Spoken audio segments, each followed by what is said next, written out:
বর্তমানে এআই প্রযুক্তি নিয়ে অনেক আলেমদের মুখে শুনেছি এটা নাকি দাজ্জালের অনেক বড় ফিতনা। দাজ্জাল নাকি এই প্রযুক্তির দ্বারা মানুষের ফিতনায় ফেলবে।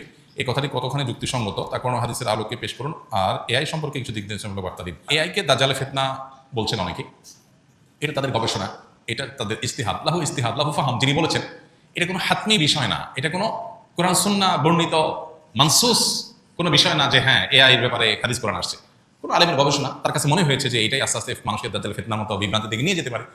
তো কোনো আলেমের গবেষণাকে গবেষণার পর্যায়ে রাখতে হবে, এটাকে ওহির পর্যায়ে নেওয়া যাবে না। এটা হতে পারে, নাও হতে পারে, দাজ্জালের ফিতনাটা অন্য কোনোটা থেকে আসতে পারে, এগুলো কোনোটাকে নিশ্চিত বলার সুযোগ নেই। হ্যাঁ, আমাদের কাছে যদি মনে হয় যে না এটা দাজ্জালের ফিতনা, এটা থেকেই মনে হয় আসবে, তাহলে সেটাকে সেভাবে বলা উচিত, যেটা আমার ধারণা, আমার মনে হয়।